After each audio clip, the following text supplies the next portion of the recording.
Welcome back to Snackcast. Yeah, man, this is awesome. It's good stuff. So today's episode is going to be the beginning of a little mini-series off the heels of vitamins and minerals. So what we wanted to talk about was the readily available stuff that you can get right off the shelf, over the counter, I guess it's called, that are, supplements. Some that may help, some that may not. And right? and they're all labeled with the famous, FDA. These statements have not been evaluated by the Food and Drug Administration. Quite frankly, that's probably a good thing these days. Oh, but undone. Yeah, you're probably right. So we're going to kick it off today with the old joint therapy supplement. Gosh, man, I remember going to my uncle's house and seeing his display of supplements, and he swore by this one, right? Oh, so I was going to let you say it. No. Yeah, glucosamine and chondroitin. Glucosamine and chondroitin. So what are they? So Supplement, but right, glucosamine specifically is it's a mixture of glucose and glutamine. I don't mean a mixture. I mean a chemical mixture of glucose and glutamine. It's commonly found in the exoskeletal system of shrimp, lobster, those types of sea animals, right? Chondroitin is a molecule that I believe we naturally make in our body, but you can also find it in shark and bovine cartilage. So they're making the equation animal cartilage to human cartilage. Right. Isn't that where it came from? Did you read about that? So I saw that this combination, the supplement used to be largely a veterinary supplement specifically for dogs, and it would help them with arthritis. That's 1990. Again, in the supplement world, it's actually fairly young still, right? I mean, it's like 1997 or something. It wasn't like 1950. okay. I don't know when it was discovered. And there was one supplement company that got a patent. I don't know if they got a patent, but they were predominantly the one that made this, and they were trying to find extra uses. And a couple studies later it came out, and like 90% overwhelmingly it supported Right. Arthritis. And they make those claims. The claims are joint health, joint comfort, supports healthy cartilage, and as an arthritis treatment. Yeah. So you want the real stats? Let's go. What you got? Right. So there was a 1,500 patient study, 16 different sites. The long and short of it was no greater than the placebo effect. Okay, I saw similar information. It was I'm going to read her name. It was Orly Avitzer, MD, MBA. She is the president of the American Academy of Neurology. And this is a quote. There's very little medical evidence that these two supplements will ease your joint pain. I didn't go into this trying to prove these were fake or I've false. heard this about glucosamine and chondroitin in the past. In fact, I would take it for, knee pain or whatever else, and stick by it 5 years ago for my son with back pain, and now I'm like, yeah, it doesn't do anything. So you've mentioned in the past that when we take things unnatural, my word, not clinical, that it's kind of like Hydra. You cut the head off of one and multiples grow back. This one's interesting. This one's interesting. So do you have side effects? I do have side effects. Okay. Increase in blood sugar levels. I got that. Which does what? Increase in inflammation. Which does what? Increase in pain. Specifically, increase in pain in joints. And what's glucosamine made of? Glucose. Right? So risk of bleeding when taking blood thinners. I got that Specifically warfarin. I got that one. And then one was on high blood pressure. Worsens your high blood pressure. High blood pressure, and I also had abnormal heart rhythms.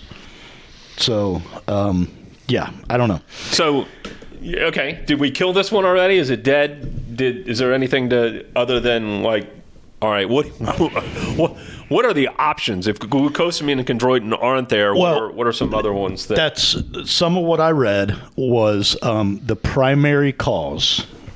Some people have real issues, old sports injuries, something genetic, but for the majority, the number one contributor is obesity. Gotcha. To joint pain. Gotcha. Right. Yep. The number one treatment, I shouldn't say number one, the recommended natural treatment for joint pain is movement. Got it. Light, low impact exercise. Well, guess what happens when you exercise and I'm writing down. You're obese? Right. Right? Oh, if you can correct your food supply, then you will naturally lose weight, less joint pain. So it's kind of seems like a no-brainer, unless you have some type of prior injury, a car wreck, a sports injury, or something, there's a high likelihood that you're probably not optimal. And I forget the vitamins. I know there's certain vitamins that are good for joint. Yeah. So we're getting on a little tailspin away from, glucosamine and chondroitin and what's, how to fix some of these issues, right? When you're overweight or if you've had an injury and it's specifically in a joint, it's often inflamed, right? It's bone on bone. It's typically inflamed. Mm-hmm. You really want to look at things to reduce that inflammation. Again, ketogenic diet, intermittent fasting. You want to do anything to reduce the inflammation. We talked about some supplements in the past that have, some minerals that that reduce some of the inflammation that's proven. You mentioned low impact workouts, right? Water workouts, things of those natures. I mean, surely we've actually talked about this before. Just like for every pound is however many pounds of pressure on your knees when running or walking, that type of thing. I did find this interesting, specifically related to knees. Is I don't want to say a lot. You obviously have the obesity, but you have also people that have one leg is longer than the other, and that's not often the case. It's actually one hip is higher than the other. So people think their leg is actually longer. So, and they say the cure is like, what do they call them? Arches or stilts or whatever in order to put in your shoes. And they put it in the wrong foot. They put it in the foot that's the leg that's shorter, when in fact it should be put in the leg that's longer to kind of force that pelvis down a little bit. Huh. So that was interesting. You are a cornucopia of interesting information. It was interesting to go down this path a little bit. Fasting, specifically long-term fasting, generates human growth hormone. Human growth hormone generates cartilage. The regrowth, the natural regrowth that doesn't come from pills or any of that crap. Human growth hormone happens when you're fasting over 48 hours or longer.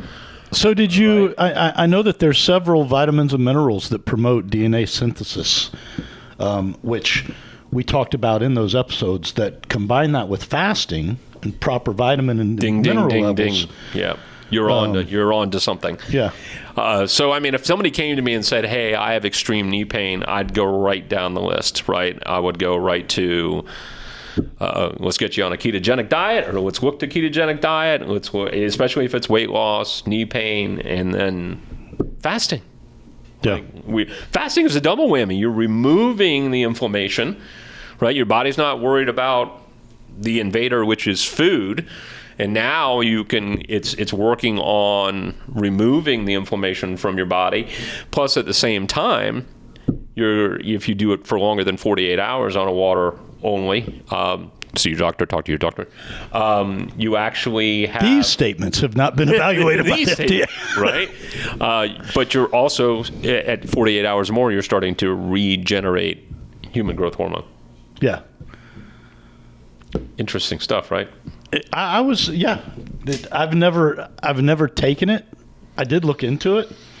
When I was in my prior career, you know this, I was heavier than I should have been. No. And I had just weird, I think part of it was, that transition from the invincible 20s to the mortal 40s, and that area in between where you like start going, I've never heard before. What is that? Right. You know, and when you sneeze, it hurts.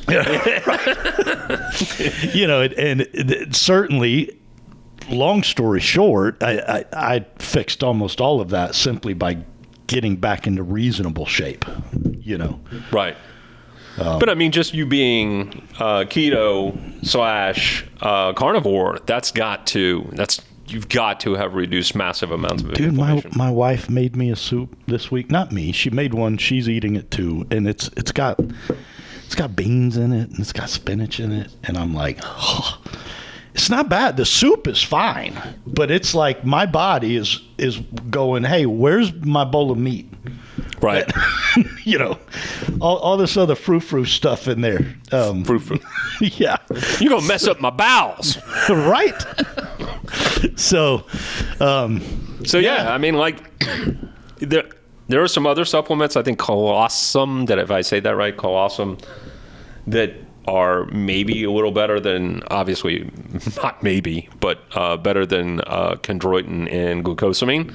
Go look at those as well. I would start at the vitamins and minerals. Identify the ones that support molecular synthesis, that support the joints and cartilage. I absolutely agree with you. The bones. I would start there, and then, you know, well, I would start with lifestyle, and then holistic supplementation, and then alternative supplementation like this stuff. And I don't. Again, I'm not casting people under the bus, but you know, what even happens if you're severely overweight and you have double knee replacement? I mean, is this a short-term fix? I mean, before another bone or hip or something else goes? I mean, is it? And I think even worse is when they're both combined, right? So you mentioned that. I have a good friend that he was a goalie, a hockey goalie, and in his youth and into high school, and I think he maybe even did a little college, but it messed up his knees pretty severely, and I think he's had both of them replaced at least once, and he's heavy now in his 50s. Right. So you gotta again. I think there's a lot of things that go into weight gain. So it's not you should just lose weight. There's a lot that goes into it, and we are well aware of that. You know, everything from stress to what you eat to how you've been raised to. So this is not being critical of that, but it's going, you gotta start there.